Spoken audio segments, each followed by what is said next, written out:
Menjelang perayaan Hari Raya Nyepi, umat Hindu di lingkungan Sweta dan Negara Sakah, Kecamatan Cakranegara, Kota Mataram menggelar tradisi unik yang dikenal tradisi perang api. Di tengah kondisi pandemi COVID-19 saat ini, warga tetap melaksanakan tradisi ini dengan harapan secara spiritual virus corona bisa dimusnahkan.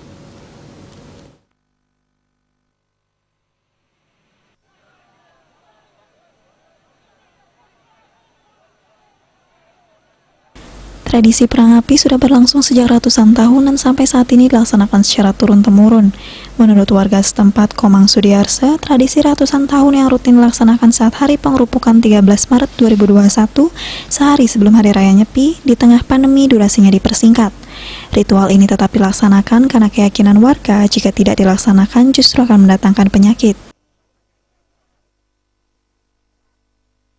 Karena tradisi sudah berjalan ratusan tahun, jadi kalau tidak diadakan, keyakinan kami itu justru malah penyakit yang akan datang gitu. Jadi mau tidak mau kita harus adakan. Tapi diadakannya tidak seperti yang orang katakan harus lama atau bagaimana, hanya sebentar.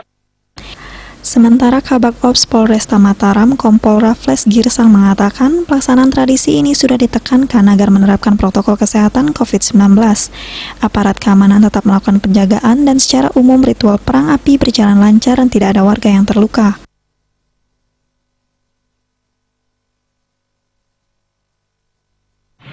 Jadi memang ini rangkaian daripada Hari Raya Nyepi yang merupakan tradisi di Lombok. Jadi untuk pengamanan untuk kegiatan ini lempar api kita siapkan 180 orang.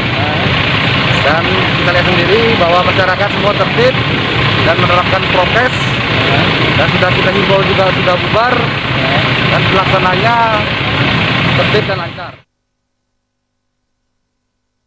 Tradisi ini memiliki makna mengusir buta kala. Warga berkeyakinan ritual ini juga bisa mengusir penyakit. Harapan warga mudah-mudahan virus corona juga bisa hilang melalui ritual ini. Made Putra melaporkan untuk Bali TV.